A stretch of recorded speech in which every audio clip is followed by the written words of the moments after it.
I'm honored to join you today as we launch the strategic plan for the Professional Association of Nyanza Pany Women. This is a noble cause, and I share my heartfelt congratulations to all the members of Pany Women for your dedication and commitment. Your decision to come together and form this association is a testament to your unwavering resolve to uplift one another and pave the way for a brighter future for our women and youth. Hearing about Pany Women's commitment to sustainable impact at the grassroots level when we met in Kisumu during the International Women's Day celebrations and thereafter at my office has continued to inspire and impress me. Congratulations once again. This event confirms the critical contribution made by women in accelerating development because you set a path for others to follow in addressing social, economic, cultural, and political factors that have hampered development in our communities and respective regions. Our coming together as professional women further supports the gender equity agenda of the United Nations Sustainable Development Goals, SDGs, by enabling the full and effective participation by women and equal opportunities for leadership at all levels of decision-making. Listening to the presentations today reminds me of Tom Boyer and the airlift program he organized. The first batch of 81 students touched down in New York City on 11th September 1959, and they were admitted to various universities in the United States and Canada. One of the beneficiaries of this initiative was Barack Obama Sr., the father of former US President Barack Obama, who joined the University of Hawaii.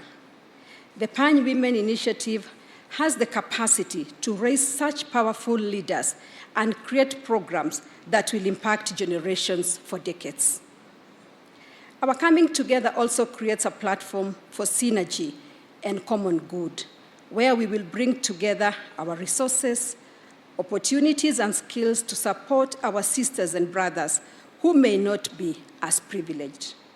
We are doing this because we believe that everyone has unique abilities given by God for the good of the community and the nation. All we need sometimes is someone to hold our hand and show the way. I would like to recognize your patron, Honorable Eliud Owalo, Cabinet Secretary for Information, Communication, and the Digital Economy, and all other partners who have supported this worthy cause. Congratulations, Mheshimiwa. You are doing a good job. Your journey exemplifies the words of Nelson Mandela, and I quote, "What counts in life is not the mere fact that we have lived. It is what difference we have made to the lives of others." End of quote.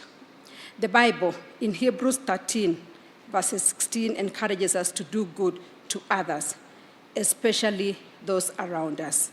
I quote, "And do not forget to do good and to share with others, for with such sacrifices, God is pleased." As we launch the Professional Association of Nyanza Women's Strategic Plan, let us acknowledge the remarkable progress Kenya continues to make in advancing women's rights and opportunities. From the historic enactment of laws to protect women's rights, to the implementation of policies aimed at promoting gender equity and empowering women, our nation has made significant strides in breaking down barriers and opening doors of opportunity for women to thrive and succeed in every sphere of life. One such significant step that our nation has taken is the implementation of policies and programs aimed at expanding access to education and vocational training for girls and women across the country. Through initiatives such as the Elimu to Itakayo program and the Girls Education Challenge Fund, we have seen increased enrollment and retention rates for girls in schools and equipped them with the skills and knowledge they need to succeed in the workplace. The government has also launched various initiatives in support of gender equity and women economic empowerment. These include the Women Enterprise Fund, which was tripled to 13.5 billion Kenya shillings to increase the number of women accessing the fund. The application process was digitized, removing intermediaries that hampered its uptake. The Hustler Fund, which was inspired by women, popularly referred to as Mama Mboga, was set up to enable easier access to credit. The digitized process through *254# is simple and enables individuals to borrow up to 200,000 Kenya shillings and groups to borrow up to 1 million Kenya shillings. Access to government procurement opportunities, ACPO, has seen 30% of government tenders reserved for women, youth, and people with disabilities. Every Tuesday, the government publishes the tenders available through My Government pull-out in the Star newspaper. This information is also available on www.tenders.go.ke. The President allocated the highest ever budget of 30 billion Kenya shillings for student loans and grants, affirming his dedication to providing higher education scholarships through technical and vocational institutes, TVETs. Applications for these TVET grants and loans are now open to students by simply dialing *642#. Let us share this information widely to all our young people, our youth. The government is in the process of digitizing all services, all payments to ease the delivery of its services to us.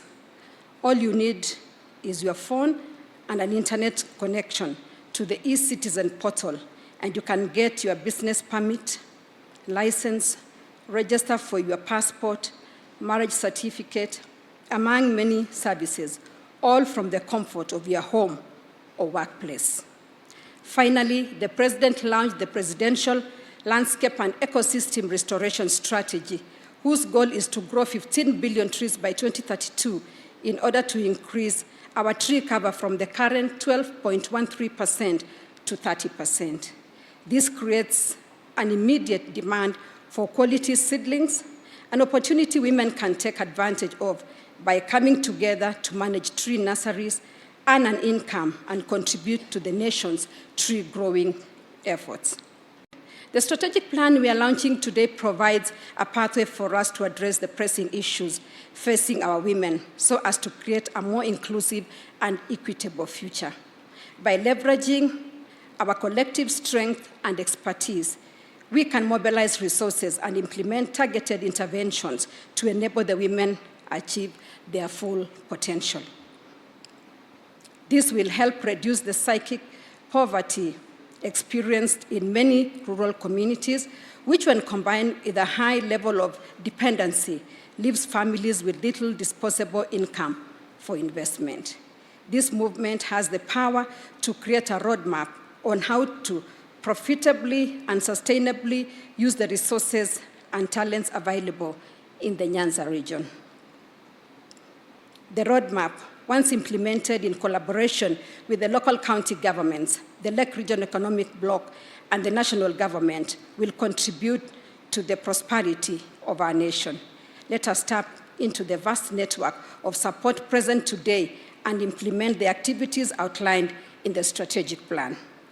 In closing, let us remember the words of former American President Theodore Roosevelt, who said, and I quote, "This country will not be a good place for any of us to live in unless we make it a good place for all of us to live in," end of quote.